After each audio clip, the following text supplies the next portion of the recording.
So I was seeing the rise of sort of better for you and more functional alcoholic products. That's not non-alc and it's not mid-zone and it's not stylistically different.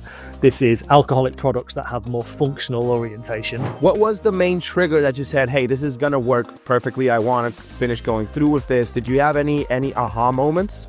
All I've done is just followed what I wanted as a consumer and I couldn't find. So I wanted a solution for myself. And my first business, DrinkWell, is a marketplace. It lives and dies and breathes based upon what customers are buying. So we are a retailer. All we've done for literally from day one, from the first product I ever bought, all we did was follow the breadcrumbs. It was the customers are liking this, they don't like that. They attribute value to this, they don't attribute value to that. So we've never been brand first, we've never been product first. We've always been, what does the customer want?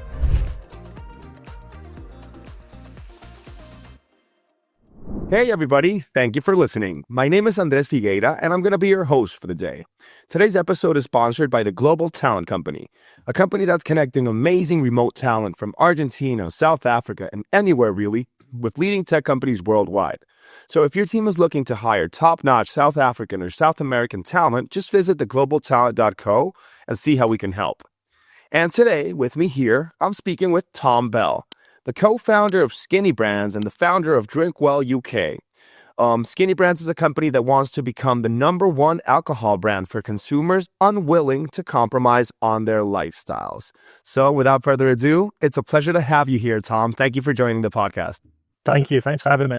No problem at all. No problem at all. And Tom, just as we get started, would you be able to give me and the audience a bit more context about who you are, what DrinkWell and what Skinny Brands are, and like what they represent? Yeah, so I think for all of my life, all of my adult life, that is, starting in my younger years, I was a very keen athlete into a lot of sports, and the main sport for me was rugby. As a lot of people, if they do know rugby well around the world, will know that it's got a very ingrained drinking culture, and it tends to be, instead of being a lot of rugby players who like drinking, it's a lot of drinkers who play in rugby. And I managed to make my way into various different teams and levels, and all of them carried the same style and culture. And really, what that led me to think about was, well, how do I maintain this culture and still have that level of enjoyment while reducing the drawbacks? Like we were all, semi-professional athletes. We were all trying to improve consistently, but still maintaining the culture of rugby, and very close-knit. It's very bound by that culture and what you experience, not just on the pitch, but in the changing rooms and in the clubhouse. And that was that's the heart and soul of rugby as a sport. So, simply for me, I had the desire to find something that more perfectly fit my lifestyle and what it was that I was trying to achieve. And it wasn't available, and significantly unavailable within the UK and European markets, and was widely available in other markets. So I was seeing the rise of sort of better for you and more functional alcoholic products. That's not non-alc and it's not mid-zone and it's not stylistically different. This is alcoholic products that have more functional orientation. Seeing those in America, seeing that in Australia, and those markets are multi-billion-dollar industries. The light beer market in America is a multi-billion-dollar industry. The same goes in Australia. The same now is starting to progress. If you think about what hard seltzer is, in principle, hard seltzer is a multi-billion-dollar industry built on, it is still a relatively strong alcoholic beverage that has functional attributes. So whether that's zero sugar, low carb, gluten-free, organic, sustainable, vegan, all those things are essentially encompassing what it is that somebody's trying to adapt into their lifestyle while maintaining the drinking occasion. So what I did, I literally, by researching that, I was a very green entrepreneur, and I started in my back bedroom. I did this around a full-time job. I was working in sales and education for a medical firm, having studied sports science, and all it was me trying to understand, how do I start a business, buy product, where do I buy it from? And I bought in some beer from Canada and put it in the garage, and started selling to clubs and bars and restaurants that I'd played for as clubs and went to and went out and where I went with friends, and I just sold them cases. I didn't make any money, but I was sort of effectively testing that, is this style of product something that people are interested in? And it worked, massively worked. So that's where I started the business DrinkWell. And it sort of transpired from there. DrinkWell is a marketplace business for third-party brands to operate within the UK and now Europe. So products that have that blueprint principle of maintaining the occasion, maintain the quality, but reduce the impact of all those different lifestyle attributes. If we find products and we make them available for customers, and then Skinny Brands was, or me with Skinny Lager in particular, was then the taking that into a particular product. Let's go and manufacture something more perfectly spoke for this market and that style of customer. Okay, wow, that is amazing, Tom, because I feel you were a bit ahead of your time when you start to think about this more functional ways to ingest alcohol, because nowadays I'm feeling there's a lot more of the rise of 0% beers and all these other like very, very low alcoholic grade beverages that it's just like people don't want to get super drunk off 2 beers. They want to drink a few more beers, but not have that level of alcohol intoxication. And I really empathize with your mission, because I'm not a professional athlete, but I'm a big calisthenics advocate. I love to skateboard, and I sometimes reach points where if you keep drinking at the level that the culture, because here in Argentina, they love their wine, they love their beer as well, and it's very ingrained in the culture too. But if you just keep doing that regularly, you're not able to progress in your athletic or fitness goals, because it just pulls you down a bit. So you need to make it a lot more easy to live with and to live by. So that is super cool, man. And okay, in terms of the consumer insights that you gathered when you were giving those cases and asking the clubs for feedback, what was the main trigger that you said, hey, this is going to work perfectly, I want to finish going through with this? Did you have any aha moments? Yeah, I mean, in principle, so I've been doing this a year, right? I probably went into this category so early. It was non-existent, and I crowbarred the category into UK European consumer appetite, and it's now you're right, it's bubbled to the surface. There are more functional products. It's been led by No and Low, and I think that has its place. It has a very limited amount of volume currently, but there's a lot of talk and conversation about it. But all I've done is just followed what I wanted as a consumer and I couldn't find. So I wanted a solution for myself. And that was not just for me. This was for a lot of other people that I was having conversations with. You've bounced off a lot of other people that I was in and around in my life. And we all understood this is the type of product that we wanted. And then my first business, DrinkWell, is a marketplace. So it lives and dies and breathes based upon what customers are buying. So we are a retailer. People come in and they buy or they don't buy, or they have a good experience or they don't have a good experience based upon the products that they consume and how it attaches to their lifestyle. So all we've done from day one, from the first product I ever bought, we were slightly hamstrung by what we could buy and what products I had access to then. So it was a really small portfolio, much bigger now, but all we did was follow the breadcrumbs. It was the customers are liking this, they don't like that, they attribute value to this, they don't attribute value to that. So we've never been brand first, we've never been product first. We've always been, what does the customer want, what problems do they want solving within being able to still enjoy a drinking occasion, and what is it that's tearing them away from that, or what is it that's stopping them from enjoying that as much. And those are the things that we've tried to find solutions for. So all we've done has been completely consumer focused. So when we talk about consumer marketing, it is just in its purest essence. That is exactly what it is. And I'll tell you a little story maybe later on about how we've developed that as a marketplace into curating almost what we see as the most perfect product. Okay, so DrinkWell, you use the insights of the consumers you have there to make sure you're selling them what they want, but then you're changing the narrative a bit, and you're also suggesting, due to what they like, what would be the best thing they could buy. Yeah, correct. And that informs not just like our product purchase patterns and where we find third-party brands, but it now, DrinkWell has its own beverage division. So we're now creating brands and products that fit most perfectly what people have been buying from us over the last 50 years. How has the receptivity of the consumer to your suggestions been? Do they bite the bait and what you give them, or is there a little bit of pushback? No, that's really interesting. So like any brand, any product, any new product that you launch, has a really good adoption phase because people just get excited about something new. New is new, and people want to try new. And then what you need to see is not necessarily people get caught up on that first initial hit. They go, it worked because it's new. Like, you have to attribute the newness to that, to the initial success. It's about how much it takes off after that, and you have to give it some time. So it's about longevity, and it's about lifetime value. So a lot of brands and businesses, and they launch products, and they put them in the bin. They trash them straight away because they think, well, actually, it's not necessarily had what we wanted to happen. But you do need to give it time, because you see this peak, it starts to dip back again, and you wait for that longevity and lifetime value to come in.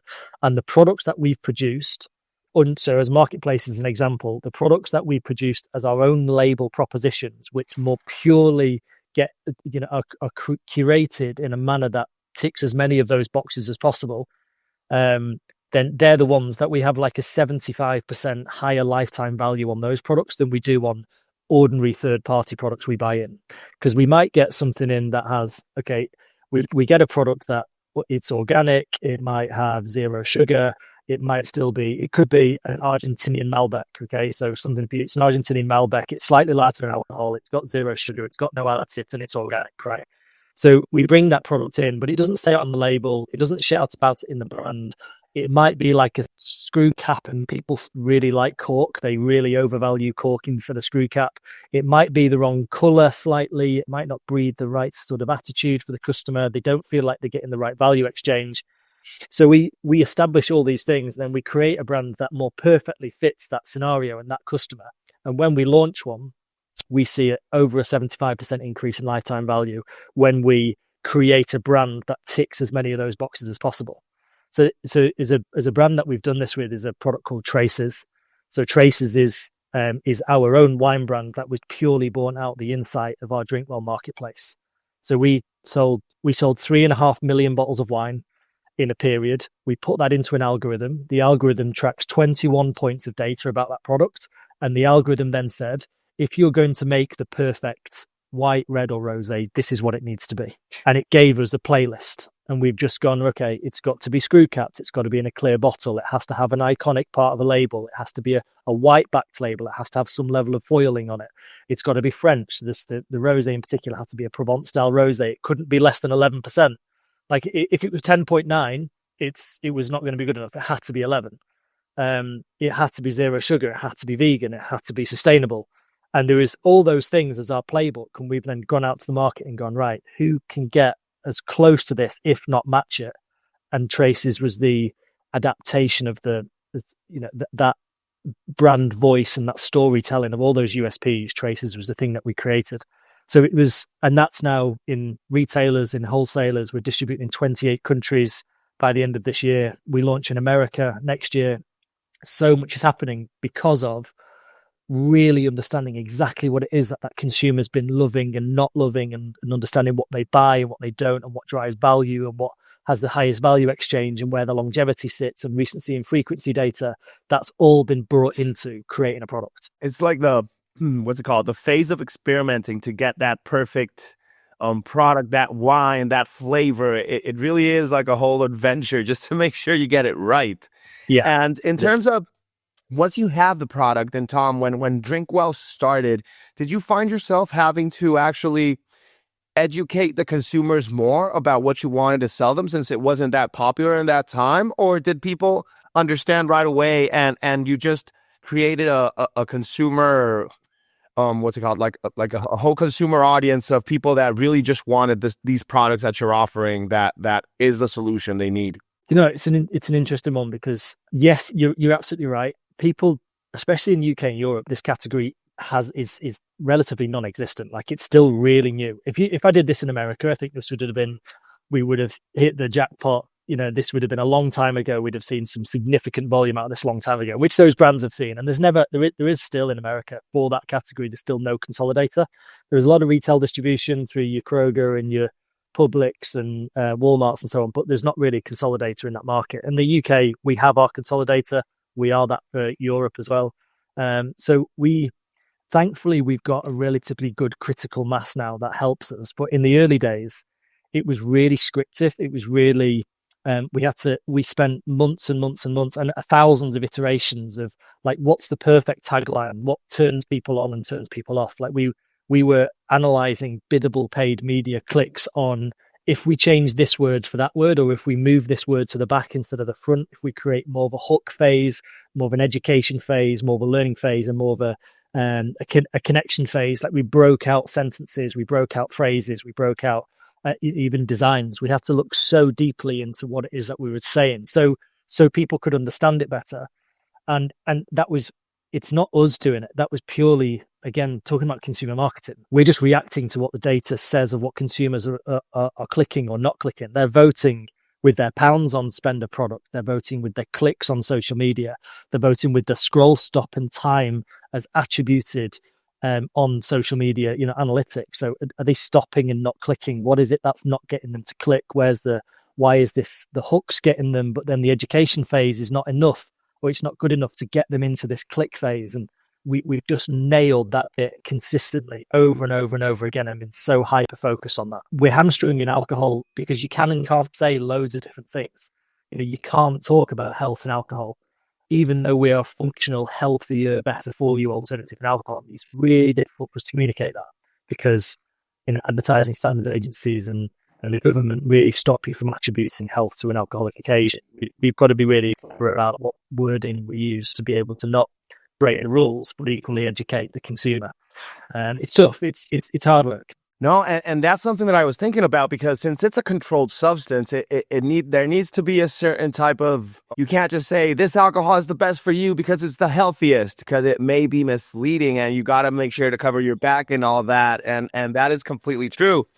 And in terms of competing with major alcohol brands, Tom, I know you're like a different product, but I feel you might be looped into that same category. Has there been an issue, or has it been like a major effort to make yourself stand out from those legacy brands that already are going into the low alcoholic count market and all that stuff? Did you need to actually feel that you pulled some of the consumers from their bag, or were your people more they came to DrinkWell because DrinkWell represented what they needed, and they didn't like to drink a Corona or one of those big name brand beers that could be found or something like that?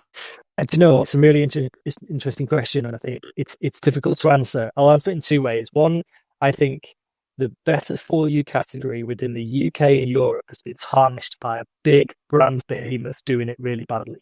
So as an example, so Bud Light or Michelob Ultra, as an example, in America, like they're two of the biggest beers in America, right? And they are 4.2% ABV. They are low carb beers, advertised as low carb beers, advertised at the NFL, NHL, NBA. They are sports related in that scenario of sports and consumption of sport. They are advertised in those scenarios and therefore attach themselves to sort of physical activity and sort of health and wellness agenda, but it's about having fun and health. So they do that really well. And they're 4.2% ABV, low carb beer brands. And when they take that product and they launch it in the UK, and they've done this twice over the last 20 years and spent tens of millions of pounds trying, they changed the recipe. They come into the UK and they made Bud Light 3.5% and advertise it as a low alcohol beer, not a low carbohydrate beer, not a lighter beer, not a lower calorie alternative. They changed. It's like Coca-Cola changing the recipe, or Big Mac changing the burger recipe. It's bananas the way they did it. So unfortunately, this category in the UK and Europe has been really tarnished by brands that do something so well and make billions of dollars worth of revenue and have so much success, and they enter a new market and feel like it's got to change. And the consumers are so internationally connected now. They see a brand in one scenario in America and they see it across all different advertising, because we digest so much of the American, Australian and international media market. And then when the product comes here, it looked totally different. So they failed in those scenarios. So the product in the low carb beer category in particular, like Skinny Lager as a product, that it was tough to try and cut through and not be associated to those guys. So it was tough to be like, yes, we're low carb, just like those guys are in America, but their UK product's really different. I don't know why they've done that, but it's sort of a bit of a tarnish. We got tarnished with the same brush. So we don't have there isn't a big thriving category here like there is in America. It is really starting, and actually it's been pushed by UK brands. So there are brands like Prime Time and Low Rise. Skinny was for me was a UK founded low carb beer category, and they're in retail now. They're really pushing. They're winning over big brands used to. So they're getting that space that big brands used to take hold of, and it's those kind of innovations that aren't connected to a big brand. I think they're now getting a lot more share of shelf and a lot more share of voice, and that's really nice to see. So we have a bit of a brand tarnish, but equally, I think smaller, more boutique-y, entrepreneurial-led brands that are there for a purpose. I think that purpose-led scenario is working so much better than big blue chip just going, we're going to come into a market and throw a product and hope for the best. Of course. And yeah, and with these big companies, you can see how they just throw their money at creating a product that is in fashion or that's in trend at the moment. And you don't feel that curation or that effort into making it taste well and to making it make you feel good. I'm a super big fan of Michelob because of what they did, because it was like the first beer that actually got me thinking like, okay, if this is 89 calories per can, if I drink 3 cans, then I just need to go and jog 4K and I would have lost the beers. And it's like, I love doing those calculations because it doesn't make you feel that guilty.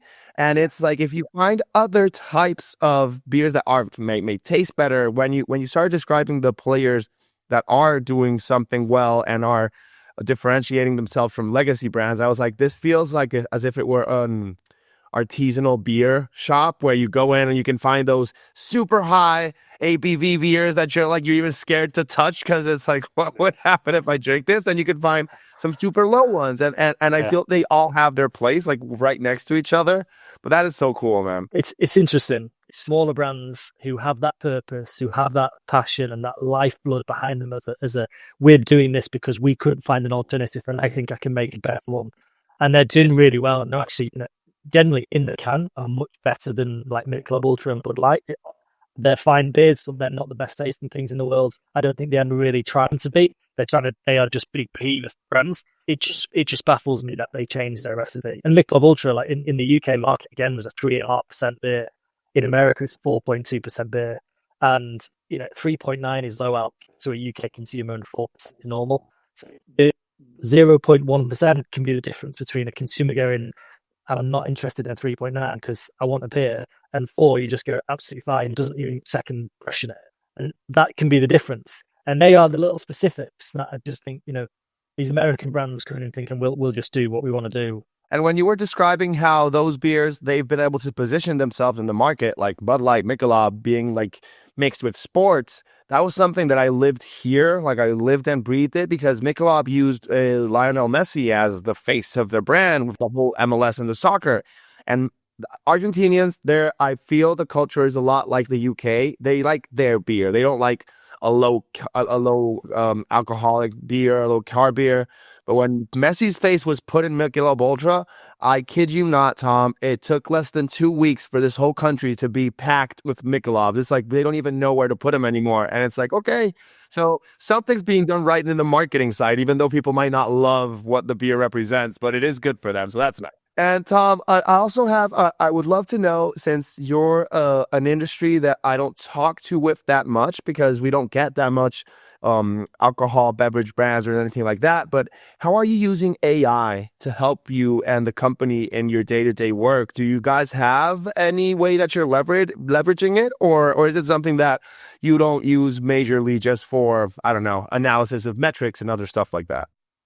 Yeah, look, we do.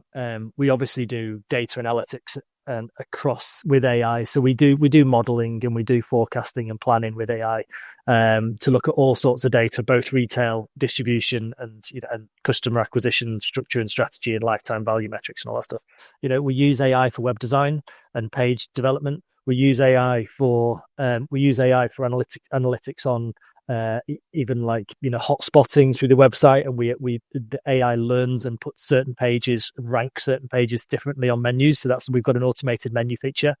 We use AI from our email marketing and our text marketing.